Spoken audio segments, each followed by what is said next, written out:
Welcome. In this segment, we're going to cover with Dr. Terry Anderson how the personal style indicator is unique and different, and just his background as far as the development. What was the thinking? What was the nuances? What were the intelligences that Terry captured from the marketplace to be able to bring together the unique properties of the personal style indicator?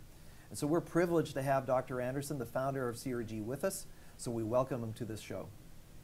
Thank you. So Terry, we did another segment and we talked about sort of the reason that you wanted to create another tool, because you felt there just wasn't a tool out there that could serve your students. So tell us about the journey of what did you look at and what did you investigate, what did you research to come up with the PSI model as it was developed. So tell us about that journey and why the PSI is unique. But let's just start with that journey first. Well, I guess I can say that I reviewed the literature that I could find of all the previous assessments, over 20 of the major ones that had been in use at that time and before that time, all the way back to Hippocrates, which was a good laugh, you know, yes, to see how crude they were trying to describe people even hundreds and thousands of years ago, almost 2,000 years ago. So I realized that there was something very important missing, and it was the element of measuring that person's preference. So everybody was trying to test and predict what somebody was going to do because they were thinking in a psychometric mode. They were thinking about psychometric measurement because that's all that people knew how to do when they were developing tests and measurements. And at that point, in 1979, there weren't many assessments for educational settings. It was just beginning. I went to a learning styles conference at that time in 1980, where Dr. Kolb made a presentation about learning styles, and he also emphasized the importance of assessing people's learning style preferences. And it just registered with me, and I thought, that's important. You know, that's important just to ask people how they prefer to act, how they prefer to treat people, how they prefer to react to time, how they prefer to handle stress, how they prefer to really be. And what we found is that when we asked people that, they describe themselves very differently. And we wanted a way to measure that would be simple, quick, and accurate as perceived by the people who complete the assessment. And so in that journey, why didn't you just take, I know that your model ended up being multi-theory based. So you took all of these different pieces. So how did you bring the different pieces? So you also have Carl Jung's work that was the basis of MBTI. There was Marston's work, which was around DISC. Most of the other tools were single theory based. What were you trying to do when you looked at all these different pieces? Well, two of the major theoretical orientations at that time had been revealed to be very valid in the business world. And one of them was Blanchard and Hershey's task versus relationship orientation. And the other one was an extroversion-introversion scale that showed up as being valid on the 16PF, the 16 Personality Factors Inventory, which is a valid psychometric test that does, in some instances, in some environments, predict future behavior. So if you want to predict what somebody's likely to do in the future, use that test. If you want to get to know them and have them be able to tell you more about themselves so they can tell you how they prefer to work or how they prefer to interact with you, then use the personal style indicator because it's very precise for that purpose. I'm not sure if that really answers all of your question, but I brought together those two dimensions, task and relationship, and introversion and extroversion, into the same model. And the other one that we brought in was verbal, nonverbal. What we found is that some people just prefer to not really talk that much. And it was related somewhat to those who also describe themselves as being introverted, and also related to somewhat to those people who decided that who preferred to be task-oriented. So that just came together as we got to see how the instrument measured how people acted in class, how people acted in their business settings. Well, one of the things, and we can go through some of the uniquenesses of the PSI, so that when people are thinking about the personal style indicator versus other tools, and I've mentioned before that 80% of people, once they really understand the PSI, if they used other tools, they'll switch to the PSI. Now, some won't. They'll acknowledge that they're entrenched in an old way, and they, in many ways, prefer the PSI. But one of the things that you did is that there's a different definition of introversion and extroversion. And so many people that are watching this think that introversion and extroversion has to do with where do I get my energy, or it has to do with people. But that is not the definition that you came up with.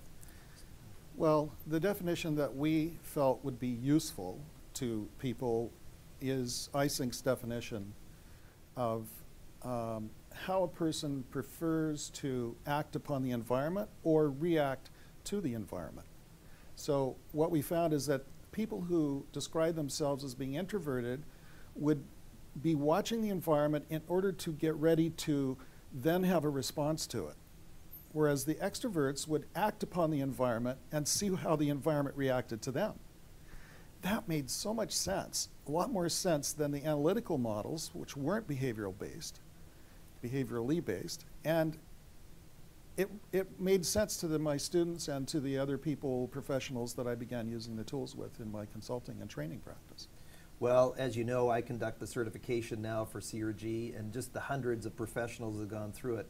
Without a doubt, one of the greatest ahas they have, Terry, is that when we explain the difference between introversion and extroversion in the CRG or the PSI model, and how powerful that is to finally have a model that describes how they show up and how they prefer to act, rather than this other one where extroversion says it's linked to people, but then that leaves out the action-oriented individuals, those pieces. Well, so it was very brilliant in how you put that together. Well, the other part about it that made sense to me was that the old definition of extroversion and introversion was really based on some early work by Carl Jung, which is connected to the MBTI. And he used a model that's based in abnormal psychology rather than normal psychology, and talked about introversion as being problematic. And we thought that wasn't really necessarily appropriate for the general population. And so we wanted a model that would be descriptive rather than evaluative. We wanted people to be able to describe themselves in a non-judgmental, factual way without being afraid that they were going to be judged in a negative way. And that's when people engage the PSI of the tool, they just, oh, finally, Yeah. An assessment that really resonates with me. And so there are a couple of other elements that are very unique to the PSI. When you look at most other assessments, they will have 16 different patterns or types. So there's 16 types in the MBTI, there's 16 patterns or profiles in DISC. There's 21 in the personal style indicator, which probably represents that additional 5 represent about 30% of the population. What was the thinking behind being able to create these additional 5 patterns? What happened there? Interesting. There wasn't really any thinking. We didn't even think about it. It never occurred to me. And when we first started out with 16. And when I say we, it was a few of my colleagues and I were doing this, and I had an associate at another university and in a correctional training facility that was testing it out in its infancy stages. And what we found out was people described themselves quite differently than what we anticipated. And when they got their profile and they started reading the 1 or 2 profiles they were most like, we asked them to do something that we had never thought of before. We said, well, why don't you read all 16 profiles and see if there's any other profiles that you really think you are also like. Well, about a third of them found that they were like a third one. And so we thought, well, why don't we allow them just to do that? Why are we pigeonholing them, limiting them to 1 or a maximum of 2 profiles? Why, if they think they're like 2 or 3, why not allow them to go ahead and describe themselves that way? In fact, we even suggested that they would cross out any comments, any sentences or phrases in their in-depth interpretation they disagreed with, and highlight those that they particularly think they're most like, so that when they describe themselves to others or when they present themselves to others in a job interview, they're more precise. They're more comprehensive in describing who they are and how they're likely to perform on a job. Well, that's one of the philosophical pieces, which was you allow individuals to tell the instrument who they are, not the other way around, versus this trying to trap you into this box.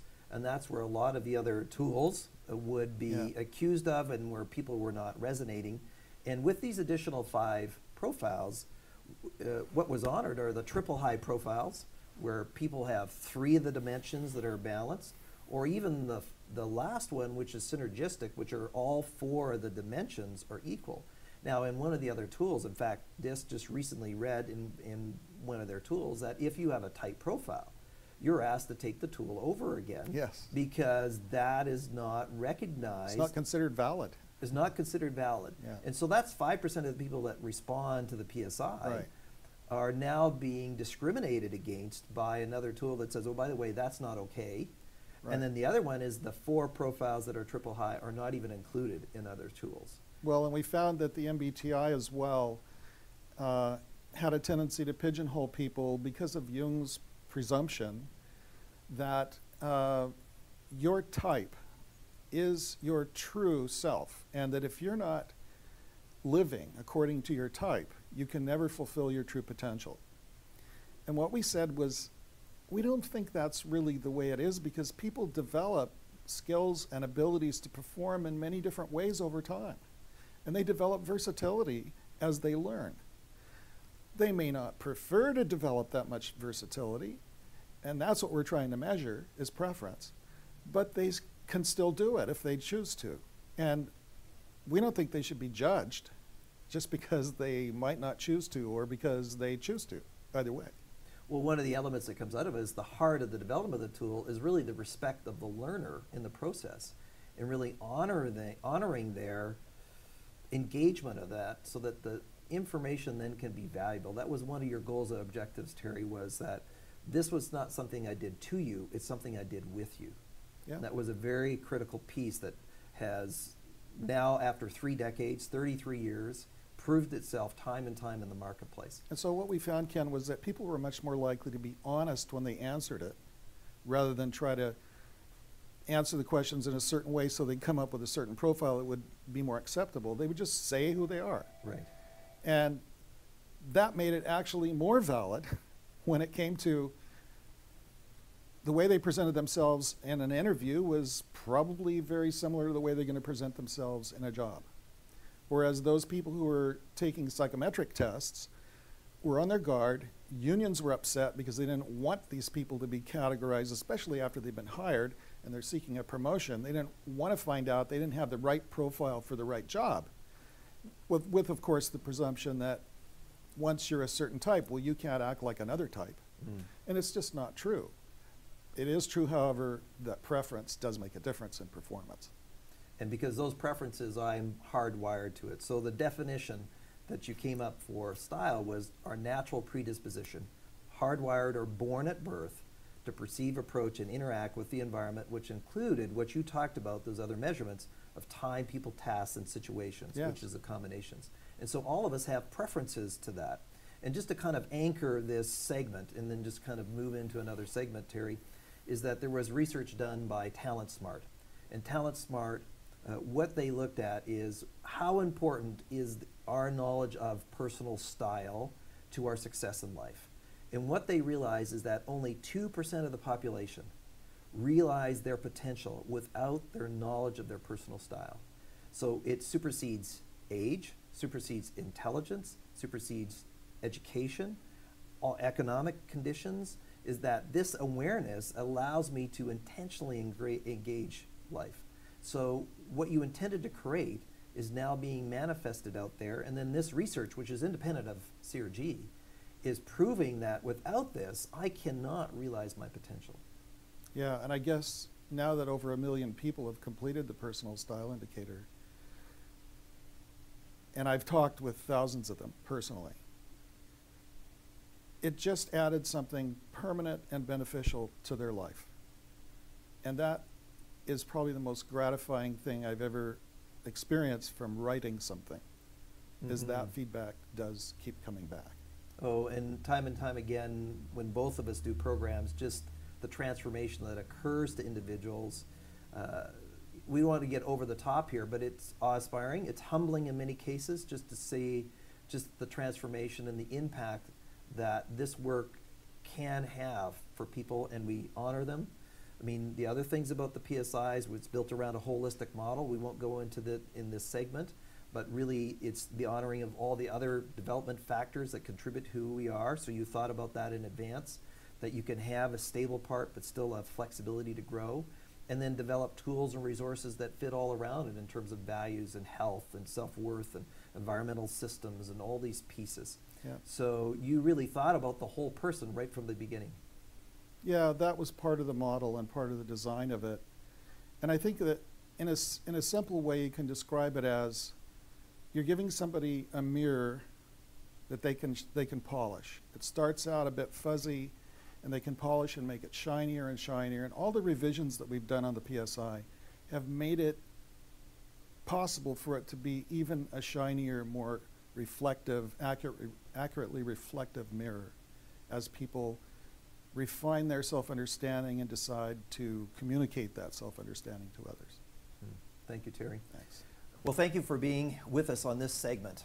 One of the things we tried to cover here is to really give you a unique understanding of why the PSI is preferred by 80% of the professionals over other tools. Yes, some of you might be using other tools, but when professionals really understand the differences and how it impacts their clients and the power of the personal style indicator, that's why 80% switch. And so hopefully we've given you that information. If you want to learn more about how the personal style indicator and the CRG tools and our holistic model can serve you or serve others, then please feel free to contact us. We love to be able to serve, and we're open to the opportunity really to engage different individuals and professionals so that you can learn about how the personal style indicator and the CRG resources can serve you. Thank you for joining us.